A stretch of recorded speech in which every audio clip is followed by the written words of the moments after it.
Good people of YouTube, my name is Spanner and welcome to Dark Souls. This is of course the PC version of the infamous console game. It's titled Prepare to Die Edition.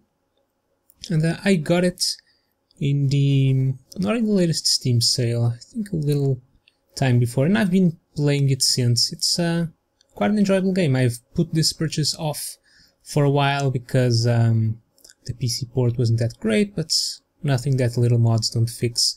Especially one called VS-Fix. That's a pretty much essential mod if you're going to play on the PC. I'm also playing with the controller. You can play with the keyboard, but it's not really that great. The game was not made to be played like that. Controller is a lot better for this. Even though I'm mainly a mouse and keyboard kind of guy, I do agree that the controller is much better to play this. So, I also got a couple of different mods on this. I have, well, the game doesn't officially support modding, so it's mostly just texture improvements. So I'll be making a character, and I'll be right back. Alright, so I've made this character here, called Spanner of course. Got a little of the customization going on, even though there isn't that much. You can customize different aspects of the face, but I'm not going to bother with that. It'll take too long. Let's go for the more important part. So, since I've played this game a lot, for this series I'm going to... this will be more of a walkthrough. I'm going to guide you through all of my choices and all the knowledge that I have. Even though I don't know everything about this, I will at least try and explain everything that I do. So, to begin, we are going... well, you have all of these classes here. For this playthrough I think I'm going more of a strength kind of guy, wielding big weapons and heavy armor and heavy shields. So you can go with one of these classes. You could go with the warrior. They start with high strength already. But if you see over there, you start, as warrior, start at level 4. And all of the other classes start at a certain level, except for Pyromancer. Pyromancer starts at level 1. So if you want to make a character of your own, Pyromancer is not a bad choice, because you can start at level 1 and start distributing the points as you see fit. However, you might prefer a different stat distribution from what the Pyromancer has. So you can pick the class that better suits you. Should I go with the Pyromancer? Let's see, Wanderer. Go with the Bandit. High strength 2. And at level 4, that might be the exact...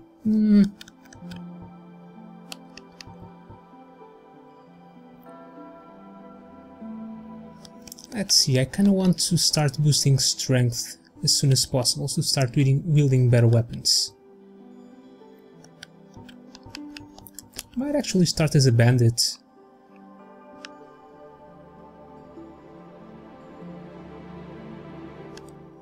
Yeah, bandit seems to have decent enough stats to start with, so let's go with the bandit. And then you can select the gift. Now the gift is a starting item. You have all of these, but they are all acquired during the main game. However, if you start with the master key, you will have access to certain areas where you would only be able to access after acquiring another key. So this one is useful for every kind of class. Okay, we have our character, we have our gifts. Let's get ready to roll.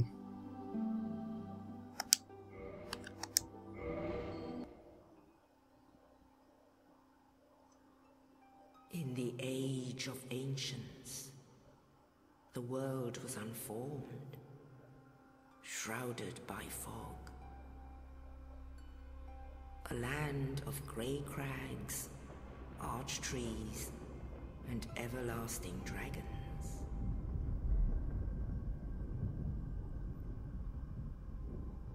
But then there was fire. And with fire came disparity. Heat and cold, life and death, and of course, light and dark.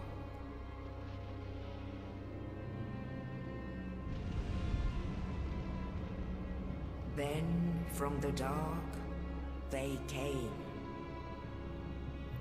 and found the souls of lords within the flame.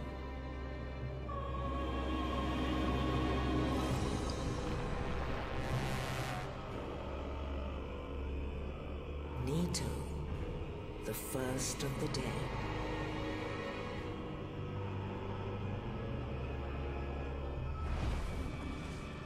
The Witch of Asylum and her daughters of chaos. Gwyn, the Lord of Sunlight, and his faithful knights. And the furtive pygmy, so easily forgotten.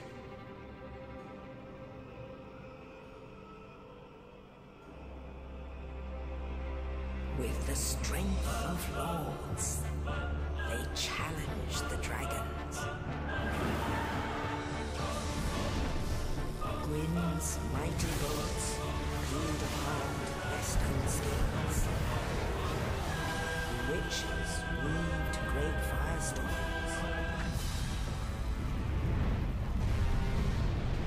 Nito unleashed a miasma of death and disease. And Seath the Scales betrayed his own, and the dragons were no more.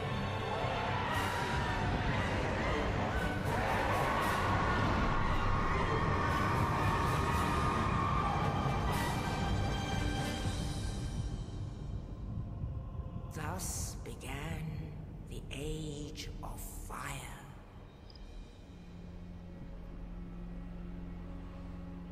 But soon the flames will fade, and only dark will remain.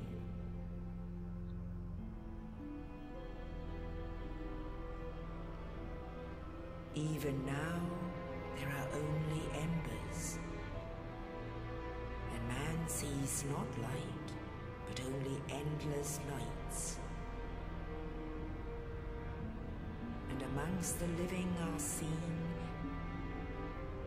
carriers of the accursed dark side.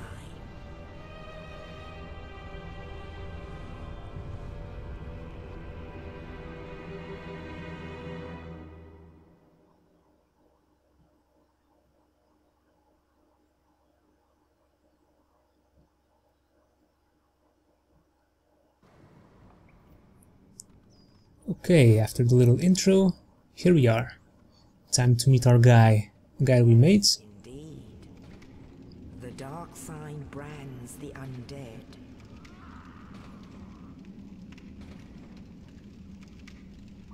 And in this land,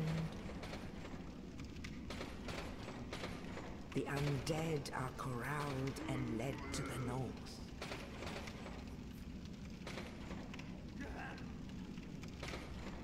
Where they are locked away to await the end of the world.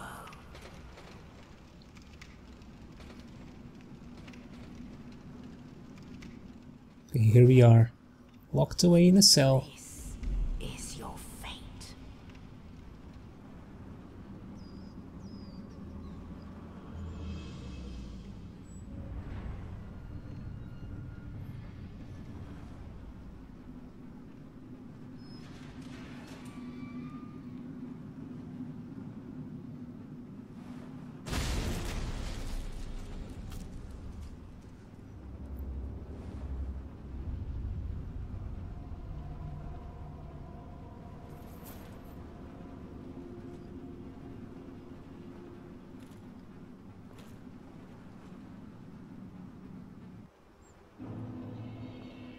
Okay, here we are, even though this doesn't look anything like the character we made. Why is that?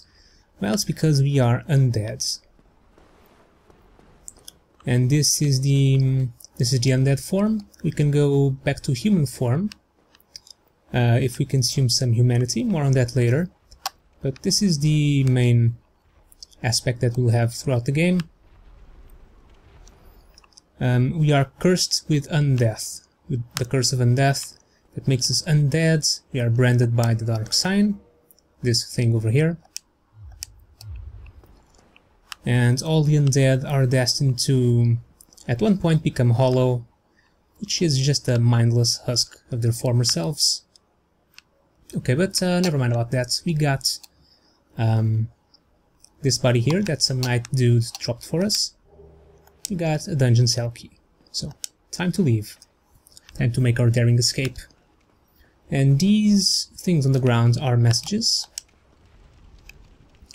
These ones in this first area just explain things to us, like camera controls, how to attack, and so on and so on.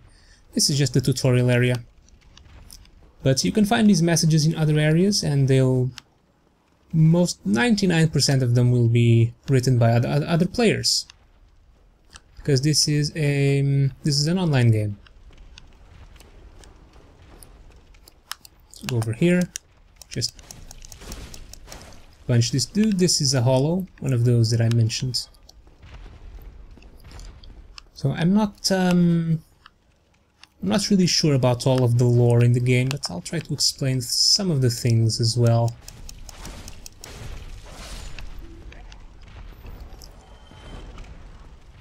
Oh, there's a bloodstain here.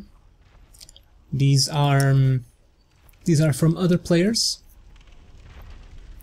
This is where another player has died, and you can touch it to see how well, not how exactly, but most of it. So you can see this poor guy just came over here and was killed by something.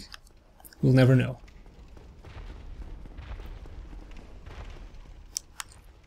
So as I was saying, what was I saying? Yeah, I was mentioning lore, I think. So I'm not really sure about all of the lore in the game, but I'll try to cover the main aspects of it. So we are currently in the Age of Fire, which was brought, which started when Gwyn, Lord Gwyn, Gravelord Nito, and the Witch of Asylum and her Daughters of Chaos defeated the Everlasting Dragons, and that brought about the Age of Fire. But the flames started to fade, so how was it? I can't remember it very well. The Witch of Asylum and her daughters tried some sort of a ritual to reignite the flames, but that went wrong. They became monsters and brought about all of the monsters and demons that populate the world now. Then Gwyn, the Lord of Sunlight, tried to do the same, but also failed. And he became Gwyn, the Lord of Cinder, much weaker than he was before. He was akin to a god, I believe, and he became much weaker. And when he failed, I believe that brought about the curse of undeath, which now afflicts a lot of people. Okay, so this is a bonfire. This is essentially a checkpoint. When we rest here, it will restore our health, which is that big red bar at the top left, and the bar below it is our stamina. Stamina is used for running, attacking. See, attacking consumes our stamina, and blocking too, and plenty of other things. Also used for rolling.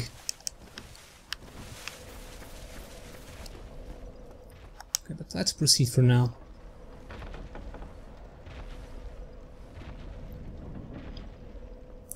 Another bloodstain here.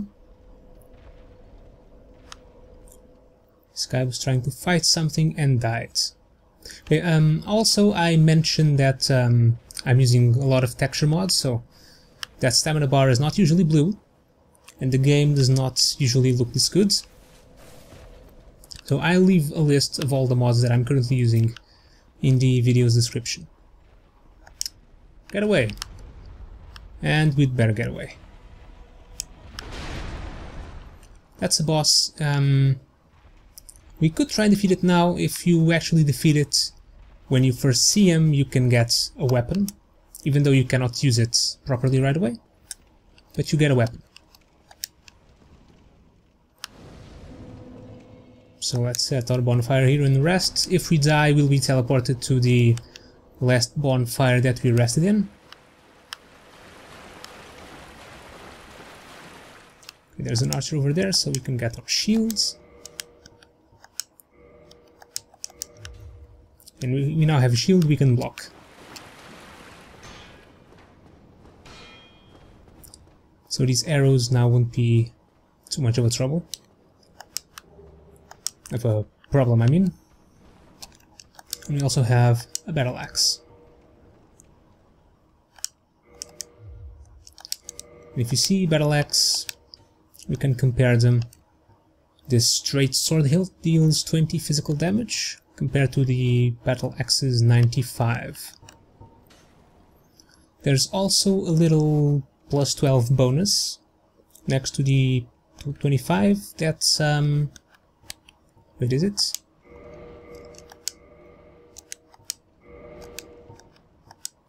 Okay, that has to do with you see that parameter bonus things beneath critical?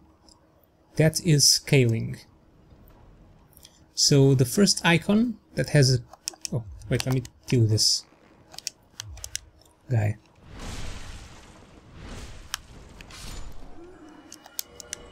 Okay, where was I? So the first parameter is strength. Let me just select them. It'll be a lot easier. Okay, the degree by which attack is boosted by player's strength, dexterity, intelligence, and faith. So the first one is strength, the second one is dexterity, the third is intelligence, and the last one is faith. These correspond to our stats, and as you can see, intelligence and faith don't have any letters on them. Strength and dexterity, however, have C and D respectively. This means this corresponds to the level of scaling you get from your stats. For example, since we have a C in strength, in the battle axe we'll get a better bonus of our strength stat and a slightly better bonus from our dexterity stat.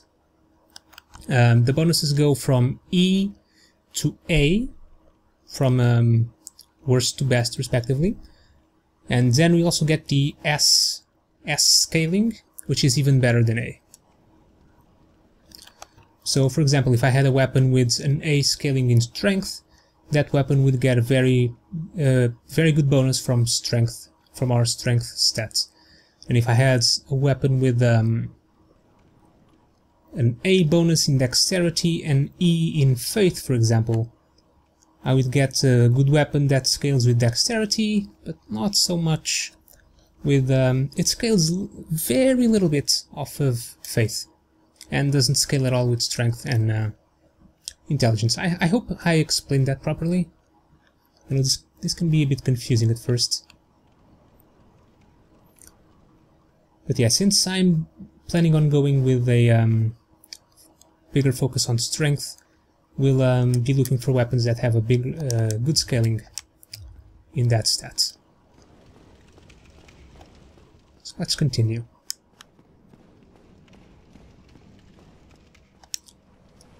So we're passing through this fog gate over here. They usually mean that there's a boss ahead, but sometimes there isn't. It's just an area transition. So over here, there's an item up there, but we cannot get it. Not at this point in the game. So let's forget about that for now. Let's go this way instead. Go up here. There's an Indiana Jones-like moment, but I can just dodge the boulder like this, and it opens a hole in that wall. Now, first let's open this door. This takes us to the first bonfire that we encountered, and this door, you couldn't open it, you couldn't have opened it from the other side. It has to be from this one. So here we'll encounter the guy that freed us. Oh, you. You're no hollow. Thank goodness. I'm done for, I'm afraid. I'll die soon, then lose my sanity. I wish to ask something of you. You and I were both undead. Hear me out, will you? Regrettably, I have failed in my mission, but perhaps you can keep the torch lit. There is an old saying in my family: thou who art undead art chosen, and thine exodus from the undead asylum maketh pilgrimage to the land of ancient lords. When thou ringest the bell of awakening, the fate of the undead thou shalt know. Well, now you know. And I can die with hope in my heart. Oh, one more thing. Here, take this. An Estus flask. An undead favorite. Oh, and this. Now I must bid farewell. I would hate to harm you after death. So go now, and thank you. Okay, so this guy is very close of becoming hollow. He's going to die soon. And he gave us an Estus flask. These are our healing potions. So you get 5 at starts, and there are other ways to get more. You can get up to 20. And you can even improve how much they heal you.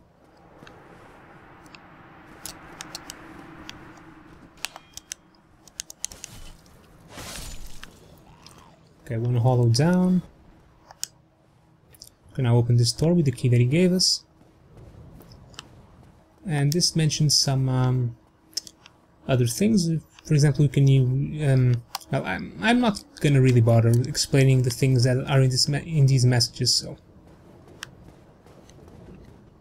They're there, you can just read them if you play the game.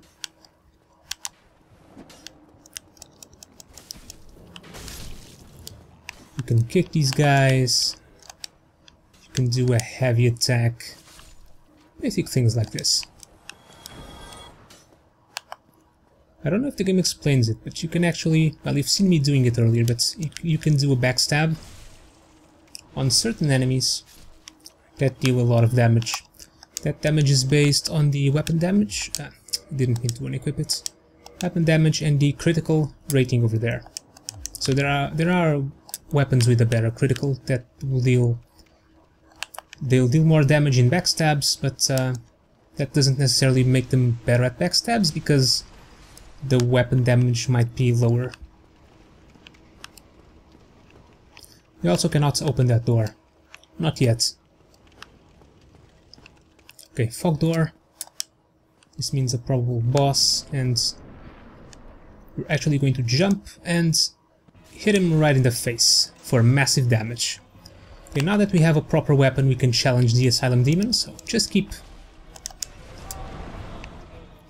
Now that didn't go off to a good start. Just try and stay behind him and dodge his attacks. I'm actually going to two-hand my weapon. Oh, got hit there.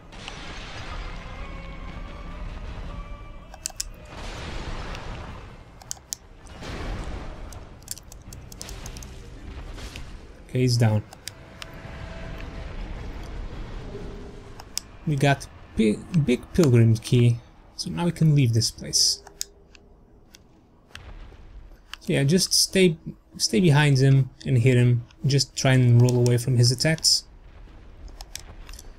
And blocking doesn't really... Well, it could be helpful, but it will drain your stamina pretty heavily. So you might as well stay behind him and hit him with a two-handed attacks. That'll deal more damage. Okay. Time to leave.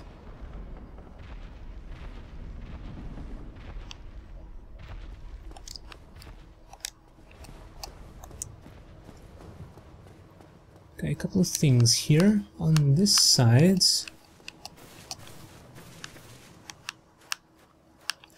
we have Soul of a Lost Undead.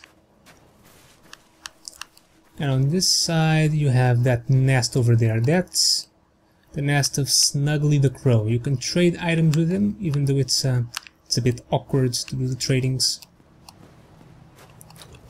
You have to place the item and then you have to go back to the main menu, and when you come back you have a new item there. Yeah, a bit awkward. Only in the ancient legends it is stated that one day an undead shall be chosen.